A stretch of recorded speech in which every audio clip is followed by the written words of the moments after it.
Hello and welcome to Aspects of Writing. I'm your host, James Kelly, and my co-host for today's show is Janet Corsi, and our guests are Joylynn M. Ross and Ned Barnett, and the topic of the show is how to present yourself as an author. And our first guest is Joylynn Ross, and Joylynn is the owner of Path to Publishing. And Joylynn, please tell us a little bit about who you are and how you got into publishing. Well, I am Joylynn M. Ross. I am the CEO and founder of Path to Publishing. And how I got into publishing was through reading and then through writing, becoming a self-published author, then landing a book deal with St. Martin's Press. Wow. And then from there, I guess they say the rest is history, but I guess it's the present too, because I'm still in the publishing industry and I love it. But I know a little bit about you because I went to one of your, seminars, and I know that you actually started selling your books out of the back of a car. I did. Tell us a little bit about that experience and and really you did phenomenal with that. So let's talk about that. Yes. When I wrote that first book, I didn't know anything about getting a book deal with the majors. I just wanted to get my story out there. So I self-published this book. And, I hate to say it now. No, it's part of my story. I guess I don't hate to say it. I like people to know where I came from. I like to be very transparent. It was a piece of crap. Yeah. The book was on an 8.5 by 11 sheets of paper, and the spine was a spiral-bound plastic comb that I purchased from Staples office store. Hey, I've done a book like that. So I'm not alone. Misery loves company. No. Yay! Yes. I'm going to tell you something. There's an author named John L. Long who actually introduced me to Jan. Yep. And his first book that we put out there, it was called Brainless in Las Vegas, Do's and Don'ts or something like that. Yeah. And we published that in the office exactly like you're saying, printed on the printers in the office and did spiral bound, and he sold out his first edition. And I sold out my first edition, and then I said, okay, now I can afford a real printer. There you go. But what I couldn't afford was 4-color process. So Right. it's black and white. It's this black and white book, and I printed 1,000 copies, and I sold those books like nobody's business. And then I was able to get 4-color process. And this is a book of, short stories, an anthology. And finally I said, okay, it's time for me to put out that big novel. I mean, real authors write big 300-page of course books, we do. right? Yeah. Come on, it was time for me to become a real author. So I put together that book, but with this time, I was going to self-publish it. I knew that. But while I was self-publishing it, I wanted to make sure I was pitching it to the major publishing houses in New York. Nobody thought about boutique publishing back then and things of that nature. Your hybrid publisher, your partnership publishing. So I'm pitching it to the major publishing houses, but I'm selling it out of the trunk of my car. I sold 12,500 copies out of the trunk of my car, my self-published book, because I knew how to present myself as an author. And where were you when you did this? I was in Columbus, Ohio. So you're from Columbus, Ohio. I am from Columbus, Ohio originally, yes. All right, give us a little bit of your background prior to becoming an author. Prior to becoming an author, I was a writer. I was a reader. I was a paralegal. I had always been torn between law and literature. Okay. I was going to go to law school. I took the LSAT. I got my letters of recommendation. I toured the law school. But then I said, wait, if I go to law school, I'm not going to have time to do my creative writing. I'm going to be doing a whole lot of writing. But So not you the were kind of serious writing about the writing. I was serious. I was torn between law and literature. Wow. So I opted to become a paralegal. Okay. So that I could write. Yeah. So that I could write. Yeah. So before I became this world-renowned author, which I've written under several names. My first self-published pieces were put out under the name Joylynn Jossel, my maiden name. Okay. And then that gritty urban street lit. I have to say, sometimes we hop on the bandwagon. Yeah. So the street lit, the urban lit. That's what was really popular. And I said, hey, I've lived this life. I can write about this life. So it wasn't fake and phony. I wasn't making it up. Right. I was able to write about it. From this, so I wrote under the name Joy, Joy, because I'm going to be writing this gritty stuff. I need to just be Joy. Right. Right. So I was Joy, Joy. And then from there, long story short, I got invited to church. I met Jesus, and I could no longer write the stuff I was writing before. So then I became best-selling author Ian Joy.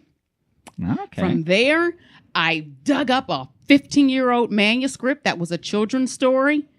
and I pitched it to a children's publisher. I ended up getting a book deal under the name Joy. That book, The Secret Olivia Told Me, has sold over 100,000 copies wow. to Great. date. Yes. Fabulous. It received the American Library Association Coretta Scott King honor. Scholastic Books picked it up. So it's just been an amazing ride. Journey. Yeah. Yes, it Yeah. has. It Yeah. has. A literary right. journey indeed. All right. So now we're going to ask Ned about him. We're going to get a little bit about Ned.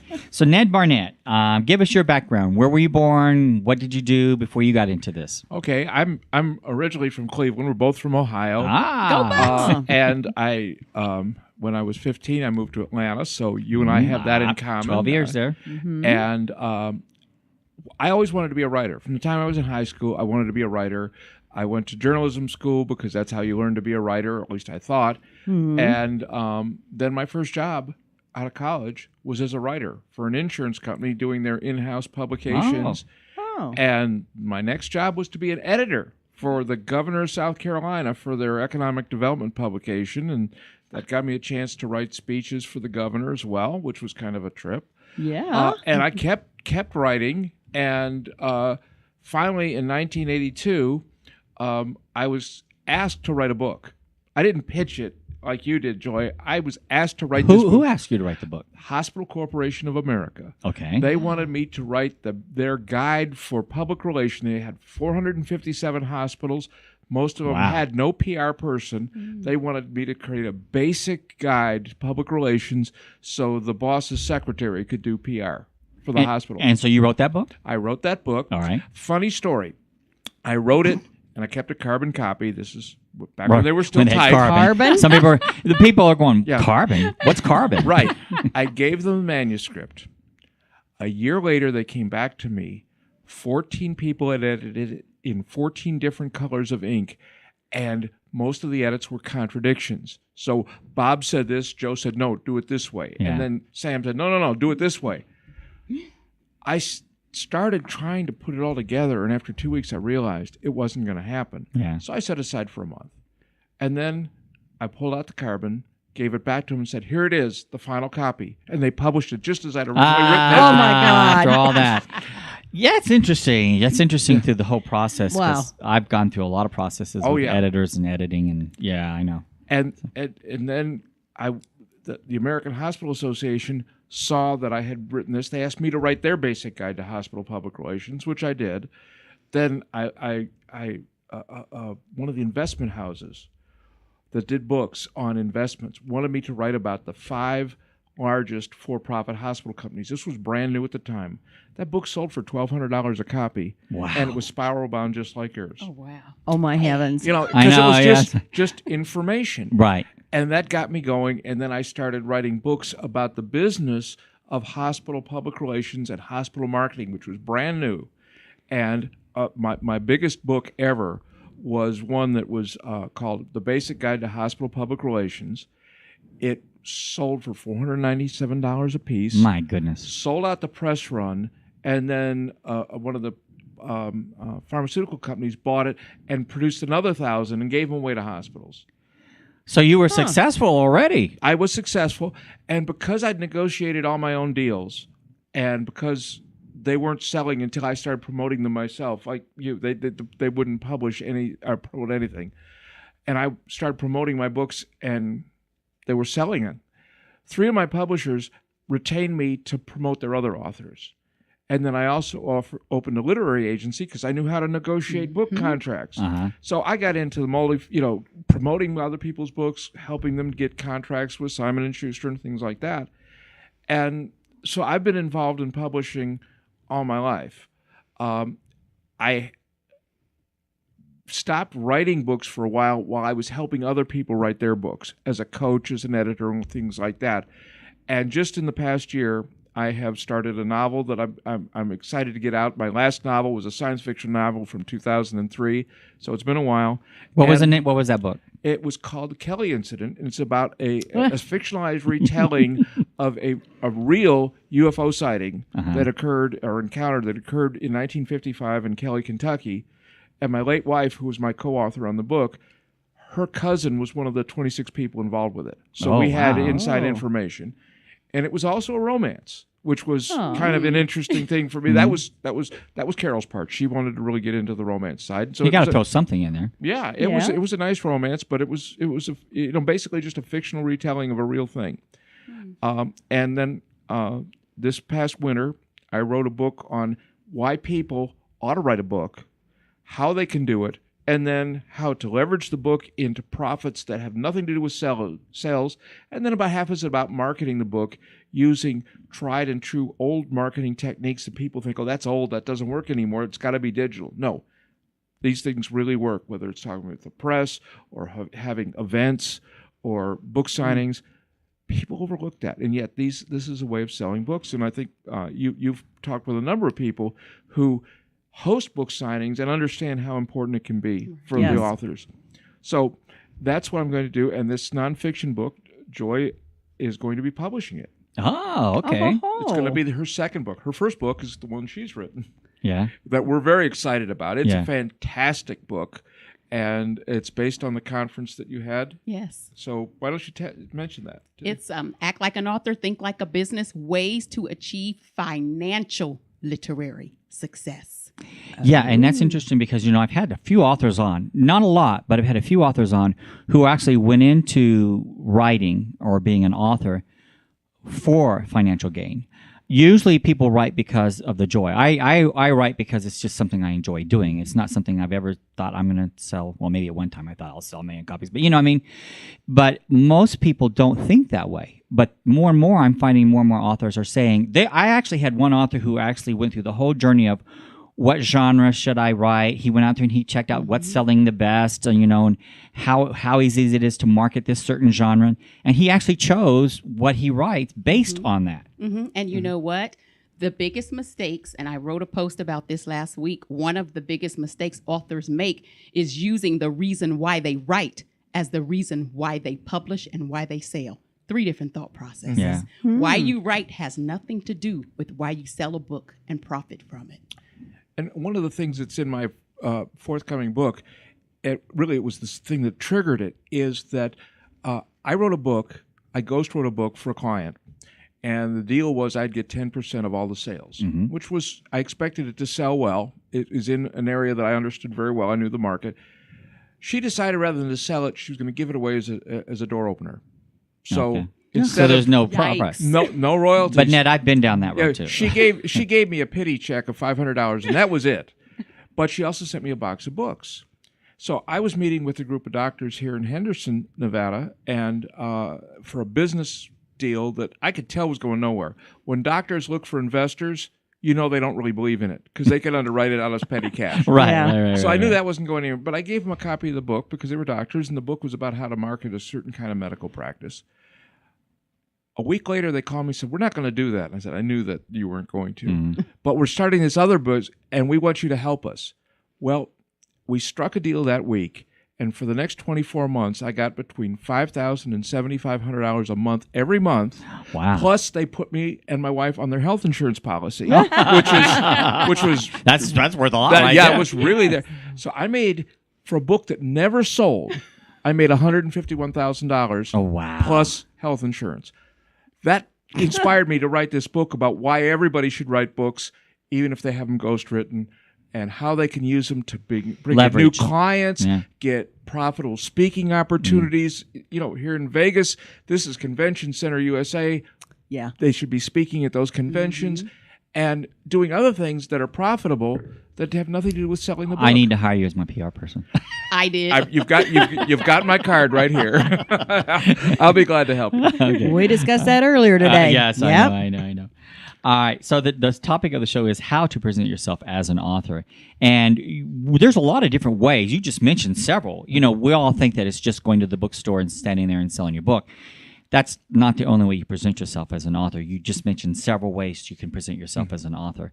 And I like what you brought up about the books that are selling for $495 or, $1,200 because a lot of people can't fathom that. But when you're in the tech industry, you're writing for a specific audience. Right. And Yeah. it's a limited audience. So you're charging that because it is a limited audience in order to make anything from it. Right. The $497 book was priced because our target audience, which was hospital assistant administrators, had a $500 approval level.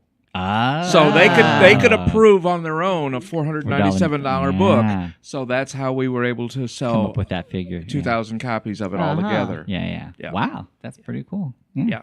All right. And all right, so when I want to go back to Joylynn, and I want to talk a few minutes about selling the books out of the back of the car, because this is important. So many people are afraid. They'll write a book, but they're afraid to go out there, and I'm one of them who's afraid to go out there and do speaking engagements or pitch that book to someone. I did an event you were both at, and I was terrified. I can sit here and talk to you on the microphone. That's easy, or I can talk in front of 1,200 people, but I cannot talk to my peers, and that's really difficult. And when you're going to a bookstore, if in my case, I know everybody in town pretty much when it comes to different things. So, I have to do that. As the author, now I'm speaking as the author, not the radio host. I have to do this, and I have to do that. So what did you do to sell those books out of the back of your car? What did you do?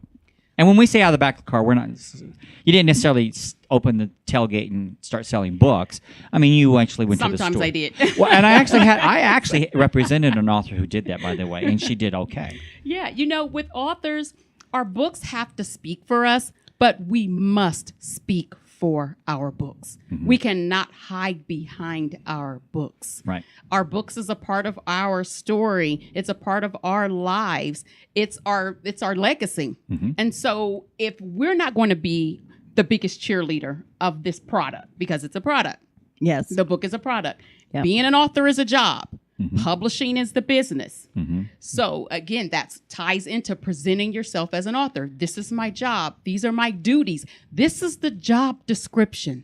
Yeah. I always say, if you couldn't swim, you wouldn't stand on the diving board and dive into 9 feet of water unless you've hired a coach, a professional, someone lifeguard to teach you how to swim. Right. Forget about the lifeguard. I don't want to jump in and hope he saves me. Right. I want a professional to teach me, how do I swim? Yeah. Right. Yeah. Or we'll self-taught. Yeah. Sink or swim, that whole thing, you're Yeah, self-taught. yeah. I would never suggest anyone diving into the literary ocean without first learning how to navigate the waters. You never take a job unless you've researched the duties involved, the job description, putting yourself out there, speaking for your book. That is one of the job duties, the description of being an author. It's a job. It's a job. I know we just wanted to write this book. We wanted to get this message out there, this thought, this idea, this concept. But that is the task itself. But the problem, Joylynn, is there's a lot of authors, and I'm no different. Some of us are led into this field. Like I started writing when I was a junior in junior high school, and I didn't write anything serious that someone looked at until I was 21. And then I was writing as a hobby, so I didn't even think about what they had looked at as being a serious piece, which was, by the way, a pilot for a television series, and they had come back and asked me to write 16 episodes. But I didn't realize how serious that was. I just thought it was a hobby. And so when we start down that road of writing, and in my case, for instance, I don't look at what you're talking about, or I didn't at that time, because I just was more interested in getting the book out there, and I thought it would sell itself. I thought I'd just go and get it on the shelves and someone would come in and buy it. I really didn't understand that concept at all. And that's who we're talking to here when it comes to presenting yourself as an author, because you wrote the book, you are an author, but now you have to go out there and present that book. Absolutely. It's no longer the book is going to sell itself. Absolutely. And once you know better, I mean, the old saying, once you know better, you do better. Right. So once you realize, hey, build it, and they don't come unless you market it. Right. Unless you promote it. Yeah. Once you are you realize that, and it doesn't take but 2 or 3 book signings when you run out of first, second, and maybe a third cousin may show up. Right. Then after that, it's just you, not necessarily sitting behind the table, because I'm one of those people. I'm standing. I'm snatching you up. You may have come in this store to buy Stephen King, but by golly, when you leave, you're leaving with a Joylynn Ross book. And that's what you just said is important. Yes. Debbie Federico at one of the Barnes & Nobles here said to me, one of her guys who worked there come up and said, you have an author, but he just sits there behind the table. And, you need to tell him to stand up. And I learned then, you've you've got to stand up as an author. You've got to make yourself presentable. You've got to greet the people as they come through the door. Put that book in their hands. Yes. Maxwell Alexander Drake is a local author, and he does well at the events because that's what he does. He doesn't just sit there behind that table. He gets up and he walks out there and he hands them the book. Have you seen my latest novel? Yeah. And you kind of have to do that. You have to be a I call salesperson. that the puppy syndrome. Yeah, Drake Hand them that puppy. Yeah. You're going to love that puppy so much. You're going to talk that puppy up. Not how cute the puppy is, but all the great things the puppy's going to do for their lives. How that cute little puppy is going to change their life. Forget about how great it is. Forget about how great your book is. Nobody cares about how great your book is or how great you are. They want to know, what are the great things it can do for me? How can this book change And you my said life? you know Maxwell. Oh, I know Drake. Yeah, he's remarkable. I bought both of his books. He was standing up when he sold them to me. Yeah. And I'd say both of his books on writing. He's got 2 books on writing that he's self-published. He's also written science fiction fantasy that's been royally published, and he's worked in television and a lot of other areas. But the man is a consummate salesman. And I say that in the best possible sense. Right. Is that he delivers quality, and then he turns around and sells you the book that explains that quality. Yeah. Got to back it up. Yeah. And, that's hard for an author to learn to do. I mean, it really is something it's kind of like you said, you have to do your research. You have to learn. You can't just, some people it comes natural, but not for everyone. I have a client that I helped her write a book last year. She'd never written a book before, 25 years old, had some really good ideas. But what she understood was marketing. When we got the book finished, she had a book launch party, and she had 300 people show up. She sold 170 books. She made around $4,000 in one evening. Wow. Now, every invitation that she sent out was handwritten and personalized. 500, Oh, that's nice. 500 invitations. And that's why 300 people showed up. Yeah. Now, that is really a good idea. Yes. Now, she also has shirts. I have several. She has ball caps. My wife and I both have them. The ball caps have the name of the book, which is Living the Dream, and it's just something that philosophically Lynn and I both feel comfortable about, so we wear the ball caps. When we wear all caps, we're wearing hers. But she's got products that present her as an author, which is what we're talking about. She has stuff that, Living the Dream t-shirts, Living the Dream hats, Living the Dream coffee mugs, pens like you've got, pens that have that on there. She's always presenting herself as an author. And then she said, I'm going to go where the audience is. Last summer, she spent 6 days in Iceland and sold a lot of books. She goes all over, which is what she always wanted to do. She wanted to travel the world. So she's going all over, and wherever she goes, she's selling books, which makes the trip tax deductible, which is kind of nice. For those authors who want to do a business, like Joylynn says, think tax deductible. Yes. Yeah. Absolutely. If you're selling a book and you have to travel, write down your mileage. But that's what you've got to do. You've got to have the hats, the shirts, the coffee mugs, the pens, things that say, oh, yes, I'm an author. Here's a pen of mine. Yes. Get back in touch with me. Yes. At least have business cards that say author. My business cards say author on them. Joylynn's business cards say author and publisher on them. These are things that we do, and people who pick them up know who we are. I don't even know what my business card You have says. to be a walking commercial. Yeah. You have to be a walking commercial. Exactly. You have to put yourself out there. Another thing that you can do, which I encourage my clients to do, is to put yourself out to conventions. And, Yes. and here's a trick that I learned with an author from 20 years ago. He was broke. He came to me. He was waiting for his advance. He was broke. He said, what can I do? I'll get you a speaking gig.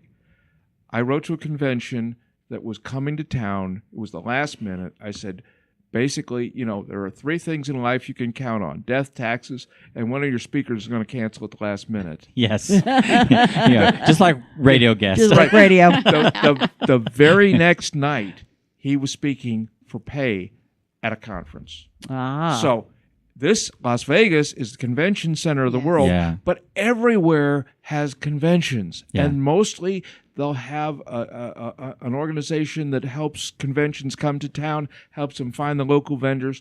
They'll have the name of the convention. They'll have an email address. You can contact the people and do it. Whether you're in Las Vegas or Las Cruces, New Mexico, you're still going to be able to do this. And if you're not doing it, ask yourself why. Yeah. If you can get paid to speak, and then at the end, you'll be able to sell their book and sign them Right. Yeah. after they've heard you. Little tip here, have the convention provide somebody who will take the money for you so that you can focus on talking to the people who want to talk to you. Mhm. Yes. If Yeah. you're doing business, you don't have time to talk. You can do one or the other, so don't get Yeah. somebody else to do it for you. We've done book launchings, and we do the same thing. We always try to have someone there who can take the money so that Right. the author is busy signing the book and talking to people. Right. That's right. really important. Yes. And Yeah. everything Ned just said boils down again to presenting yourself as an author. How are you presenting yourself, and how are you how have you packaged yourself, and are you prepared? Mm-hmm. Those Yeah. last minute invitations, the first thing they're going to do, Google you, come to your website. What does your website look like? How have you presented yourself on your website? And not any of that to book me as a speaker, contact. Mhm. What are you going to speak about? That's my, Right. what you talking about, Willis syndrome. Right. It's Yeah, like, exactly. I'm a Yeah. speaker. I'm a speaker. Book me, speak. And then you're just looking and you're searching and what do they speak about? And then finally you're just, what you talking about, Willis? What Yeah. you going to talk about if I Yeah. hire Yeah. you to speak So to? basically, they shouldn't be putting on there what they'll be talking about. Yes, Yes. yes, Ju- subject just topics. Mhm. 2 weeks ago, I posted a blog on my website listing 5 new topics that I speak on. 3 of them were ones that I talked about when at Joylynn's conference earlier this year. Mm-hmm. And 2 of them are other ones that I've done for local groups. But I'm saying, here's what I can talk about. Right. Yeah. Now, having a video is great. And if you can't get a video of you actually speaking, go find a room with a stage. Yep. Get somebody to bring in a video Set it up. camera, stage it like you're there. Oh, like Then- there's a crowd. Then you get some stock photos of a crowd. Hmm. Just use the same crowd all the time. You don't want to have it to look too bizarre. And it only needs to be 90 seconds, 3 minutes at the outside. Yeah. Because people just want to sense that you can do it. They don't want to have the whole speech. Right. Right. Right. That's Every time you talk, get it videotaped, and you can edit it down. The more, the better. But if you don't have any, make it yourself. Go to your church. Yep. Go to your kid's school. Go somewhere where there's a stage, and just say, I want to spend about an hour shooting stuff. Yeah, when I first started preparing my video footage to promote the Act Like an Author, Think Like a Business conference, no one knew that it was just myself and my daughter, my UNLV film student, Yeah. in that Yeah. room. Yeah. No one knew until I told them, until I started teaching them. Look at this information. Nobody. I would get so much feedback. This was so inspirational. This was so remarkable. I loved how you moved the crowd. Yeah. Huh. Exactly. Okay, stage it, but get that footage. Let us see you in action. How are you connecting with the audience? So if you can get live footage of yourself, again, Ned's correct. Always have someone videotaping you. If you have to hand them your cell phone, get Yeah. footage of your speaking engagements. Mm-hmm. And you know what's really important here is what he was talking about too, as far as you have a website, he has a website, you have your speaking engagements posted there, he has his. If someone doesn't understand exactly what you're talking about, go to those websites and learn what you've done. That's how, I always tell authors all the time, they say, how can I book a radio show? How do I know who to contact here? Go to other authors, look and see what they've done. You're not stealing anything from them. Those interviews they do, they interview lots of people. I've interviewed over 300 authors easily. So the thing is that, you're not doing anything someone else hasn't done. Yes. So just go to our website, see what they've done, learn from them. Yeah, James, you are absolutely right. And I tell authors this all of the time. You don't have to send other authors 10 million emails. Will you mentor me? And asking all of these questions. If you watch, Right. if you listen, the answers are all there. Find someone who is doing what you want to do and they're doing it successfully. They're great at it. Follow them. Watch them. Yep. What are they doing? What are they saying? Where are they going? Show up where they're at. Yes. Yes. Well, I'm going to tell you, I told you I interviewed 2 young ladies yesterday from a little town on the East Coast, and they had a dream. They write poetry, and they also write other things as well, but poetry is what they mainly write. And they thought, well, how can we get this out there? And they're called the And I Thought Ladies, okay? And they started making a list, like 4 things at first. Do this, and this. They went to Google, and everything they learned from the internet. They've learned from Googling. If I don't know it, I'm going to check it out. Kind of like what we just said. Go to someone's website and see what they've done. Yep. They now have their own TV show. They have their own podcast. They have their own magazine. And they did all this on their own. They just went out there on the internet to see what someone else is doing and learn from it. And they just ran with it. I can't do that. I'm going to be honest with you. I always tell myself I'm time constrained. Maybe I need to get away from that. Maybe you can help me with that. But the point is that, you know, if you have the desire, if you want to be a best-selling author, there are ways of doing it. You just have to go out there and research and find out what you have to do to make it happen. But you have to make it happen, though. You absolutely have to make it happen. You have to put legs and feet and arms to your dreams, vision, and goals. Yeah, that's a very good analogy. You have to. Yeah. There are ways of selling books for authors that most of them don't think about. For instance, would you like to sell 500 copies of your book in one sale? Contact an organization and say, I will come to you and present to your audience. This works for trade associations especially. But all you have to do is buy a book for everybody in the audience.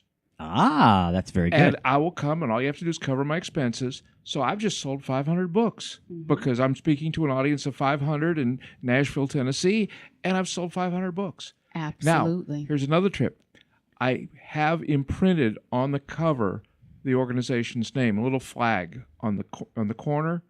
They love it, but they also can't return it if they don't sell all of them. If they're going to sell them to their members instead of give them away, they can't return them because it's got their name on it. I can't use it.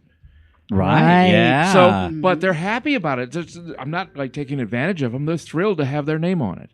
But if you can do that and say, I will speak to your group about my subject matter, and if you, it happens best if you have a subject matter that relates, do it. But now it doesn't have to be nonfiction. One of the great mystery writers in our country is a man named Lawrence Block. And he began writing a series about a hitman who's a really nice guy. He just killed people for a living. But other than that, he was a nice guy. And he had a hobby. Right. He was a stamp collector. And every time he went to a new town to kill somebody, he'd check out the local stamp shops and he'd buy these stamps. And there was a lot of stamp lore in his books. Suddenly, he's being asked to speak at the National Convention of Stamp Collectors. And they're paying him well to be there, plus he's signing books all day. And he gets to kill someone along the way. Yeah, just like his character gets to kill somebody. But he became known as an expert in stamp collecting, and all the fanboy stamp collectors wanted to meet a real author who had written about this. Not just a stamp collecting author, but a novelist. Yeah. Wow. So he sold thousands of books and got paid very well to speak at many conferences because he did that. So as you're a novelist, your character is going to have some peculiar quirk. I promise you there's an association of people who like that quirk, whether it's model railroads or stamp collecting or, poodles. I agree, Ned. Whatever. Cooking. Authors have to think outside the box. Or the book. Think outside the book. The book. I like that. You can make a living as a writer.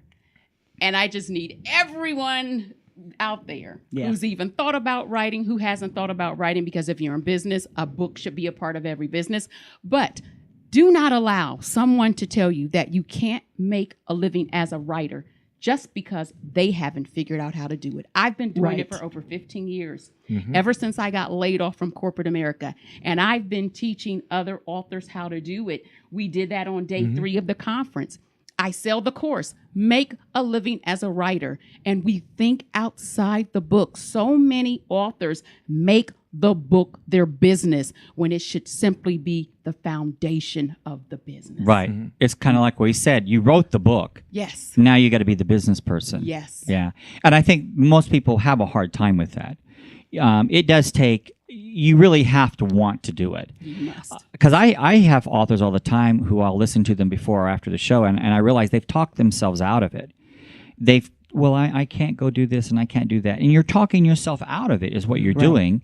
Instead of saying, I can't, at least try, if you can at least give it a try. You don't know if you don't try. Yeah. Like I said, I'm scared to death to go out there. I did it. Yeah. Of course, Tanya Todd kind of Right. talked me into doing it, but I mean, Now- but we have to do the things we're afraid of doing. Yeah, and there's a way to get around that too. A very simple way. There's an organization called Toastmasters, and this is people who want to improve their speaking ability, public speaking. You go to the meetings, you give a short talk, you get nothing but positive feedback. They have a policy of no blood on the floor. They do not attack you. They encourage you. They find anything that you've done wrong and find a way to turn it into something you could do right. And you get a chance to practice. And once you're comfortable with speaking in front of this audience, you can speak in other audiences. And as you know, being here in Vegas, if you wanted to speak to a convention, the floor speaker's fee is going to be $2,500 for an hour. Yeah. Would you like to make $2,500 an hour? I know I Sounds would. good to me. Right. I would. Plus, you get a chance to sell your books. But wherever you live, there are conventions that come to town. They may Sure. not all pay $2,500 as a threshold, but hey, if they pay you $1,000 for an hour, Or 500 even. $500, yeah. Not too many people make that You kind know, of money. if you make $500 for a half-hour talk, if you were able to do that nonstop, full-time, you'd be a millionaire. Yeah. Oh, yeah. Yeah. Because I did a talk for $500 once, and I did the math and figured it out that if I Yeah. could just do that for All the time. for 2,080 hours a year, I'd make over $1 million. So that kind of encouraged me to do more of it. Yeah. And James, you mentioned something about fear. And a lot of times that fear keeps that person from ever even putting their message out there. You hear it all of the time. Well, I'm not a writer, so I don't even know where to start. I'm not a writer. It won't be good. It won't be great. So they don't even try. And I tell people, you don't have to be a writer to be a successful author. You don't even have to love writing to be a successful author. You hear it a lot. Yeah. I write for the love of it. You don't have to love writing. You don't have to love writing. You Right. just have to have this message inside of you, this thought, this idea, this concept. Yep. Utilize your intellectual property. Utilize the resources out here. Ghostwriters, book coaches, literary consultants. Yeah. That's just the I- first. Yeah. I've ghostwritten 15 books. And that's what I was going to say. That's Wow. what's interesting is he's talked about how he ghost wrote these books, but now they go out there and present themselves as the Yes. author. right. So you're right. Well, Yes. one of my clients, I ghost wrote his book for him, and then he retained me to market and promote it. He wound up becoming the American Marketing Association's Healthcare Marketer of the Year based on a book that I wrote for him. And hey, I was perfectly happy. He paid me well to do the book. I was glad that he got that title based on my experiences. I was perfectly comfortable with that because I made a living. Yes. And that's what I want to do. As Joylynn says, you can make a living. Especially, ghostwriting, you have to put your ego aside. Yes. If this is about your ego, you're in the wrong business. Right, I agree with you on that. Yes, Yeah. And I yes. do know people who insist on their name being on the book as well. But I think what you said, you're smart because you're doing the ghostwriting, but you take a percentage. Is that what you said? That was the one-time deal. No, I would much rather be paid up front Upfront. than take Oh, a okay, percentage. okay. That the percentage. If I hadn't been able to give that book away to the right person, I would have never made more than $500. And that's I'm sorry. This book, just to give you a perspective, I approached the client on December 2nd. She said, "Fine, but I have to have the book finished and at a trade show on January 14th." Oh, my I had goodness. 6 weeks. Now this was December 2nd. December 21st, my son got married in Little Rock, Arkansas. So we had to be there. I wrote most of the book. We stayed with some friends, and I was sitting at the kitchen table writing the book while Christmas happened, the wedding happened, all this kind of stuff. I got it done on time. It was worth a lot more to me than $500. Yeah. It was worth $151,000 is what it turned out to be worth. Right. But if I had... I will never do strictly a commission basis again. I will take a percentage of sales, but they got to pay me up front. Absolutely. I've done the ghostwriting as well. And like you said, Ned, your ego, you definitely have to put that aside. You get that lump sum of money, which I prefer to be paid up front. I prefer not to get any type of kickback on royalties, things of that nature, because that way, you have to rely on the author. Are they going to market? Are they going to promote? Do they even have a budget? And if none of that happens, you don't make any money off of this project you spent all of this time and hours Yeah. and missing Christmas on. Right. So what you learn as the ghostwriter is to get rid of the ego, and say, you know what? I don't care whose name was on the marquee, as long as they spell my name right on the check. And I have to agree with you. Yes. I've done some ghostwriting myself. I never made anything off of one. And the other one, the royalties were never paid to me. Yeah. So my name was never on the book Sure. either. But, and I agree with you. It's better just do something up front for the money and that's it. Right. Don't ask for percentages. Just get the money up front. The man who wrote the book Iacocca, which was a huge bestseller in the early 1980s, he got $40,000 for it. I asked him, you didn't get royalties. How do you feel about that? He says, I got $40,000. He says, in money today, that's about $125,000. That was a nice check for me to get. Right. I was glad to do it without worrying about the royalties. Nobody knew if it would sell or not. And Nobody that's the thing. You're not taking the risk. Right. Yeah. The person who's presenting it is taking the risk. Exactly. Right. Yeah. So that, I agree with you. And plus it keeps you going while you're doing your other things, Yes. while you're doing your books, while you're promoting, writing and promoting your own work. Exactly. So, Exactly. And when I ghostwrite, I set it up on a monthly basis. So I get a month-to-month retainer. I know if this is going to take 8 months to do, I'm going to get 8 checks. I can count on that as steady income, and I know how much time I have to devote during that month. So, as you say, it underwrites my other efforts that I do that I will only get paid if I succeed in selling it to a publisher or if I sell it to a large number of people individually. Right. yeah. Yep. All right. So how important is networking? Networking is key. No man is an island. Mm-hmm.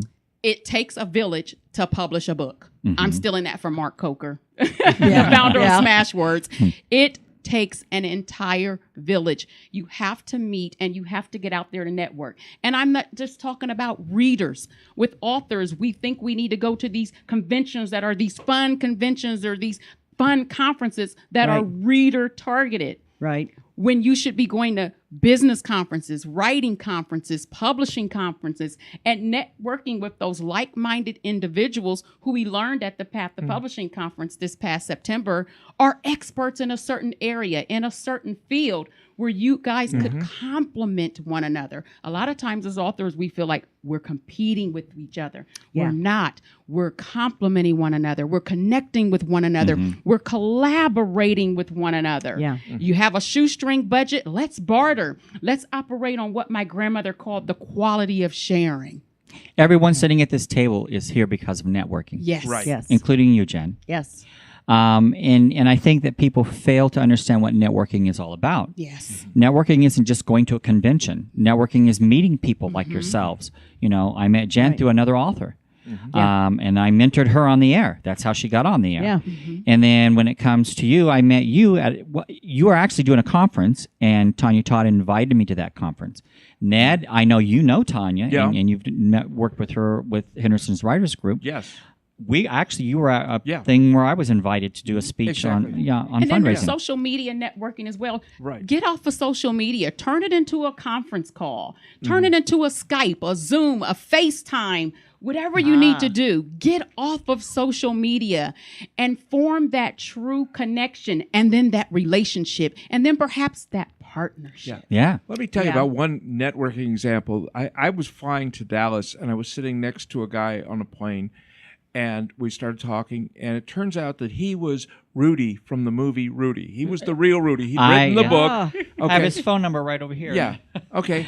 Anyway, he was going to Dallas to speak at a multi-level marketing conference.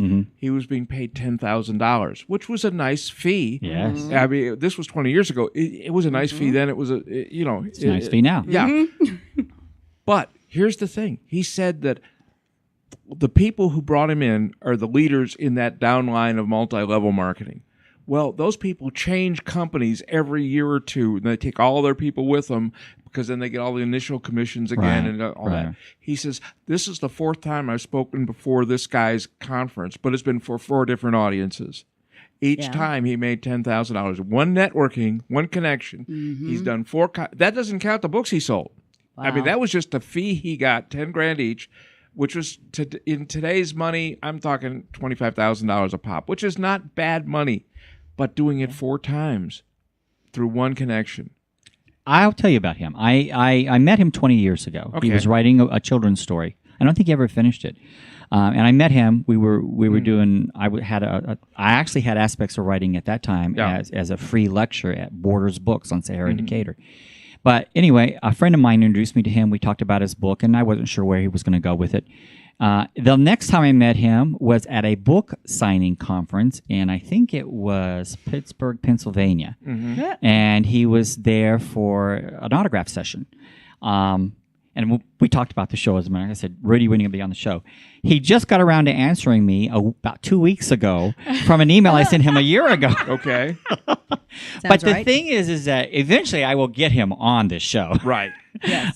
When he has the time, because he's very busy. But the thing is that that's networking. Yeah. If I don't meet him here, I'll run into him here. I'll run into him there. Every time I've met him, it's to a different venue or avenue. Right. And networking's so important. With Tanya has brought me to Dime Grinds, which is where I did the thing where I met the two of you. Right. Actually, I'd met you before then with the Henderson Writers Group at a different lecture 6 months earlier. But that networking really does make a difference. Just from the event that I was at with Dime Grinds where I did the reading in my book, I had two of those authors on just 2 weeks ago. Right. Wow.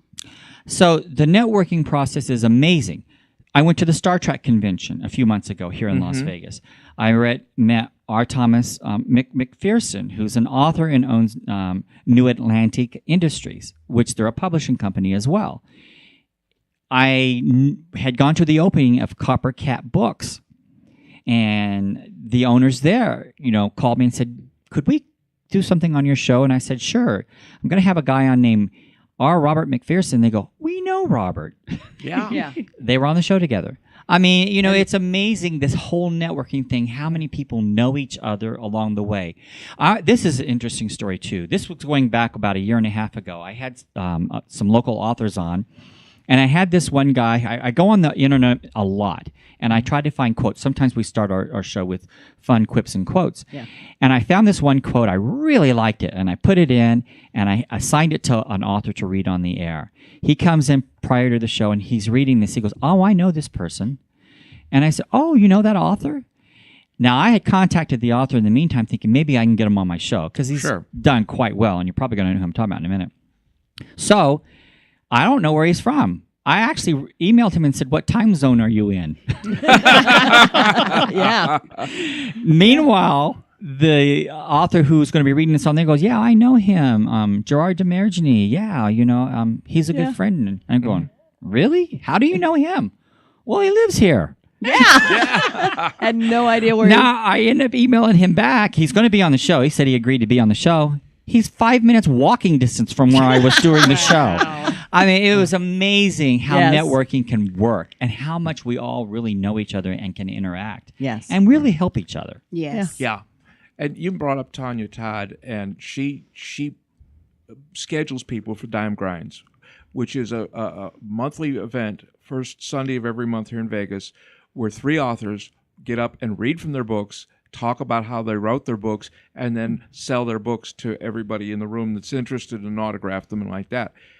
Knowing people like that, she's also a remarkably good author. I love her written work, but knowing somebody like that can be a game changer for you for your career. It's a place to get started. There are people out there that are worth knowing. Bookstore owners, obviously, are people to talk to, but you never know who you're going to connect with. And Tanya has been a great help to me, and I've tried to return the favor with her. And she's got some things coming up that Joylynn and I have talked about that I'm not at liberty to mention yet, but we're looking forward to it. Yes, absolutely. Tanya, I told Tanya that's her superpowers. She's this literary superhero, and that is her superpower. She is the bridge that connects us all. And wherever you live, there is somebody like Tanya out there. Yes. All you need to do is get to know her or him and then start connecting, because that's what she does. That's what these people do. So networking, you never know when you're going to reach somebody that was, I had no idea I was going to meet Rudy when I sat down on the plane. And yet he was there. He loves himself. He loves talking about himself. I don't mean that in a negative sense. Look where it's gotten him. Yeah. I'm not speaking at $10,000 a pop conferences. No, you have to have that confidence. Yeah. Yes. Yeah. And it goes full circle to what you said. With most authors, you're not thinking about having to approach people and, hey, I'm an author and buy my book. You're just writing this book. But then it goes back to what you said about merchandising. Wear the hat, wear the T-shirt, Right. sip out of the mug. Put yourself in a position, present yourself where someone will perhaps approach you and strike up the conversation. Right. I taught a course at what was then the Community College of Southern Nevada. It's now the College of Southern Nevada, called Writing for Star Trek. Okay. Because I had written for Star Trek, and I had written for Star Trek over a period of time, and then people changed, and my connections were gone, and I was no longer writing for Star Trek. But I was able to make money teaching a course on writing and selling for Star Trek, and the room was packed. I had a lot of people there who wanted to do it, and I was able to share what I knew about it. You can make money in many ways.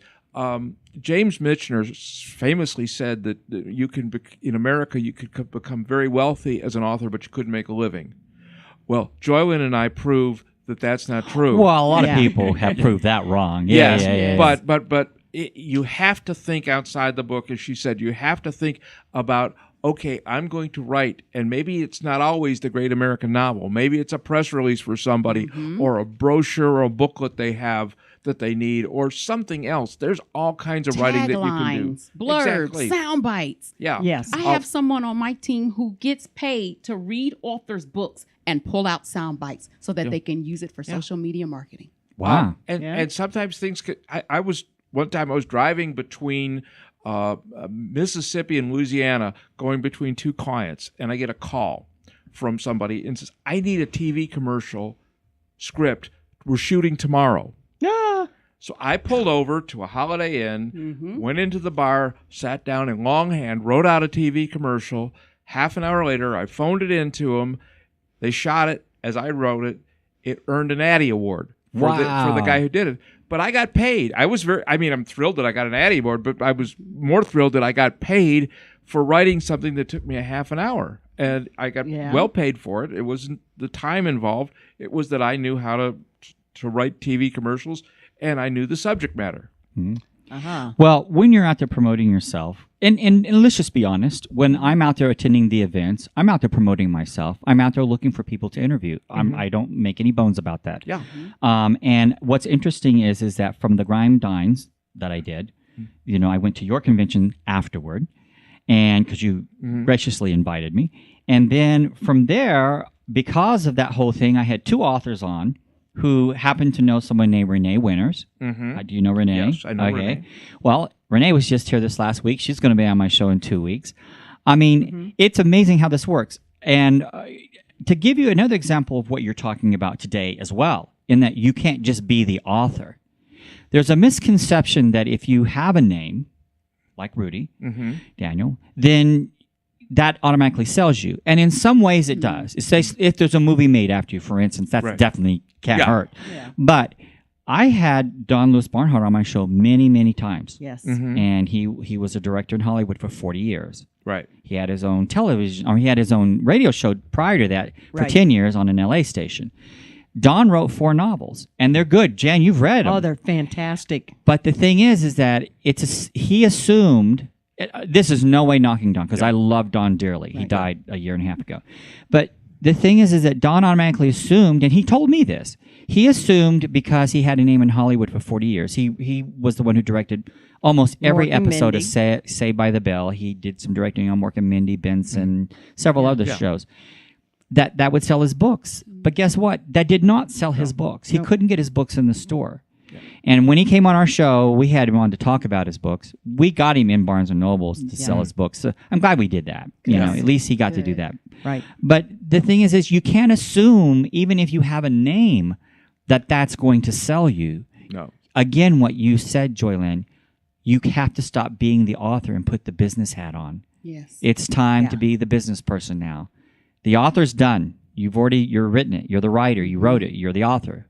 Now be the business person. Right. And that's Exactly. the hardest part for people to grasp and understand. And we can sit here and talk about this all day, Right. but that doesn't always boost your confidence. Hopefully, people listening, it will help them a little bit and get them out of that, safe zone and go out there. Don't be afraid to humiliate yourself.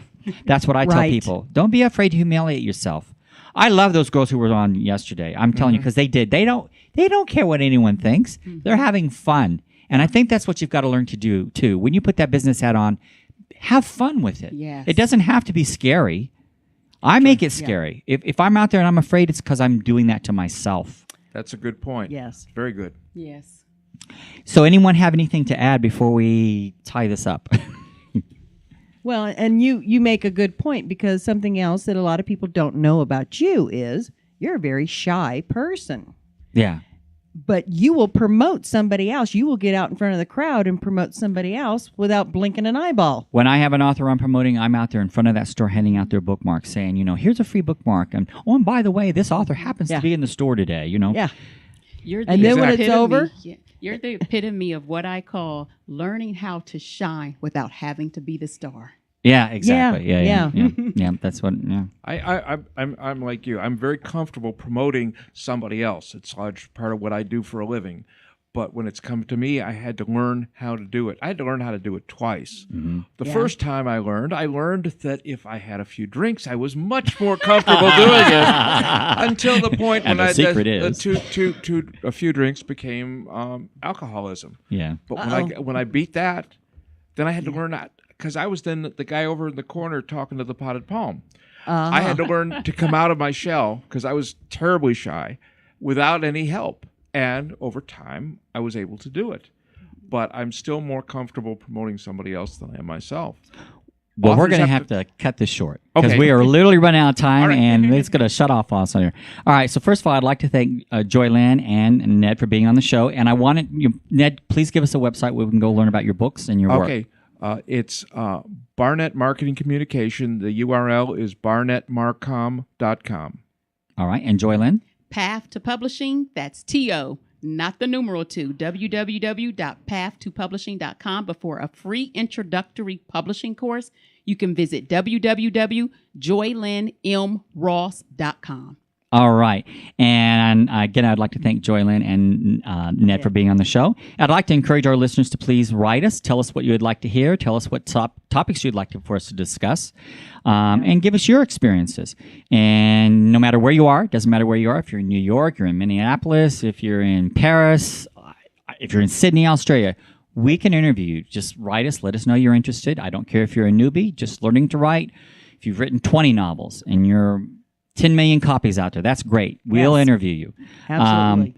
And I'd like to also thank our guest again and Janet Corsi for being on the show today. Thank you. To find links to our show, just go to aspectsofwriting.com. That's aspectsofwriting.com. You'll learn more about our guest. We always post their picture there and links where you can find their websites. This show will also be archived on our show. Just go to aspectsofwriting.com and it's archived on the website there. We're also archived on amfm247.com. We're syndicated on amfm247.com. At 1 o'clock on Saturdays, the live show is out of Florida, and then it goes on syndication from there to different outlets, including iHeart, iTunes. Oh my God, there's so many. Roku TV. We do a video portion as well. I also put the show on Blog Talk Radio at 9 o'clock. Sunday. Yeah, Sundays at right Pacific Standard Time, or I think they call it Pacific Daylight Time now.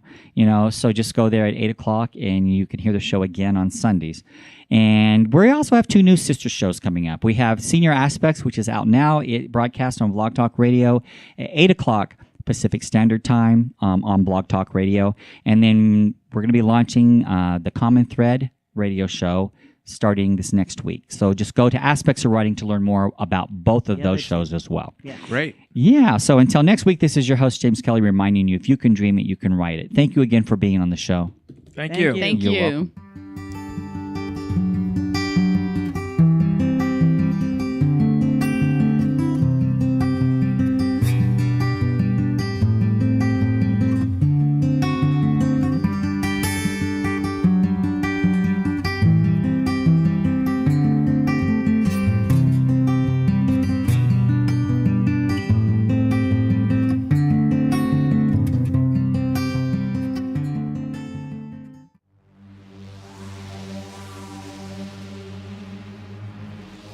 They came to our world seeking new resources.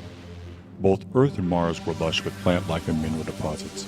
Unlike Mars, however, Earth was alive with a vast array of creatures, not unlike their past world, the one where they had evolved nearly 2 million years ago.